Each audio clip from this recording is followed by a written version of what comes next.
Zaražena jaja, nezdrava piletina, papuretina, pa tko zna gdje je kraj.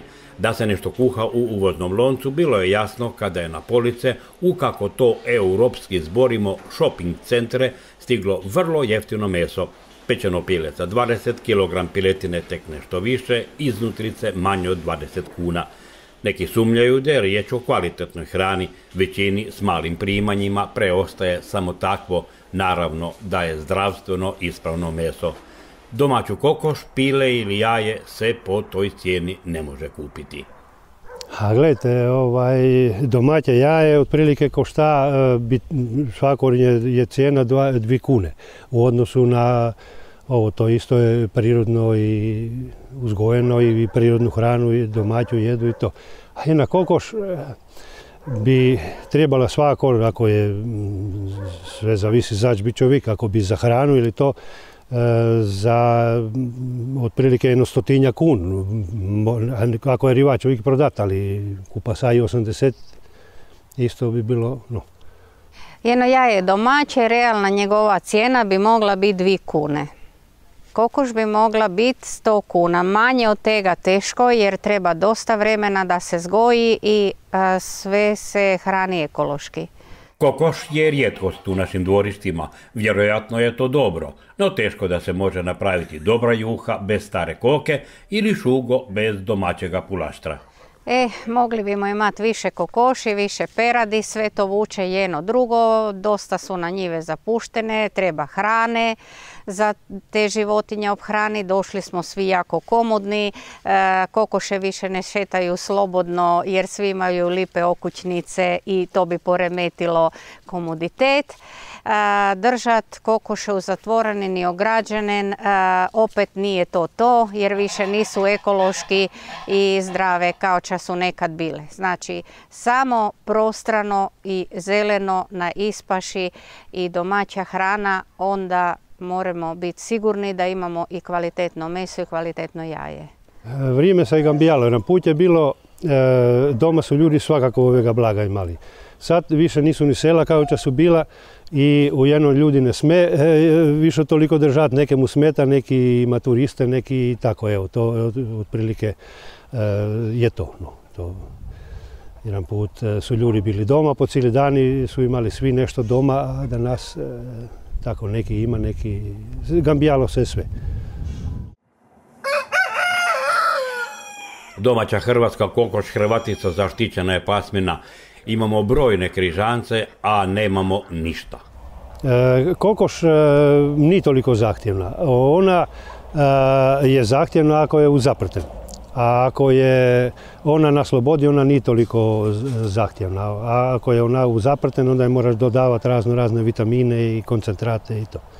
Svaka nonica jedan put je imala kokoš. Ako je sama živjela, imala je kokoš, imala je jaje, od nje imaš koristi dvostruke, imaš jaje, imaš poslije meso.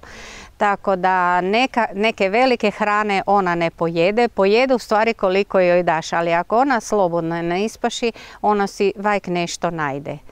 Dakle, perad u našim dvorištima imenica je iz prošlog stoljeća. U ovom se gaji samo u organiziranoj proizvodnji.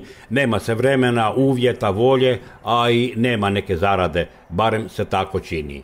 Sad sve se šlo na te farmerske uzgoji i to, ja ne znam kako će to dalje. Ovo prirodno čisto se zagubilo i ne znam da li uopće postoji. To još ovako neki drži za svoj hobi, malo za svoju razonodu i to. Ali ovo drugo je sve, to su farmerski uzgoji i to je to. Kokoše ako su ugrajene u 2 kvadrata ili ako su još huje u gajbi, jer ono još u 2 kvadrata bi pasalo, ali ako su u gajbi kad ima 30 kvadratnih centimetri, 2-3 kokoše unutra, to nije humano.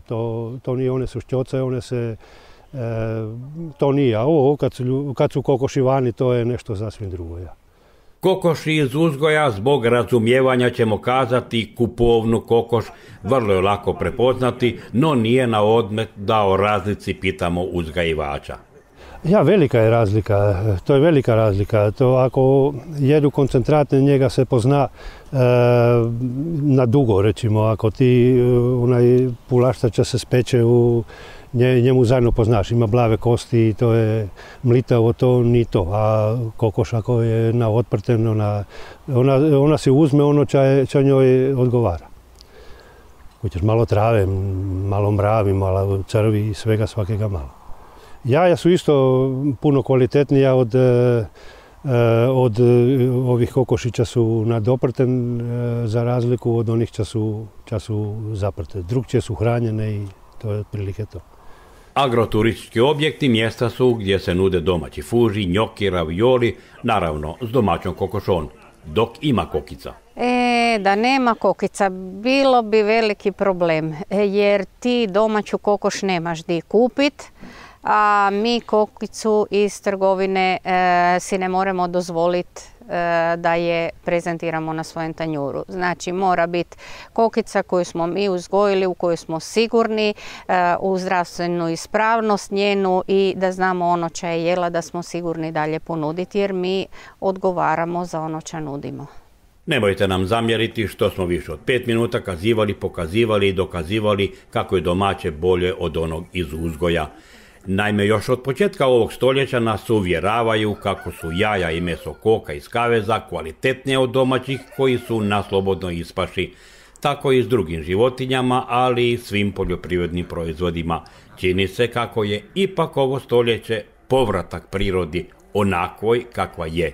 Bolju nismo zaslužili.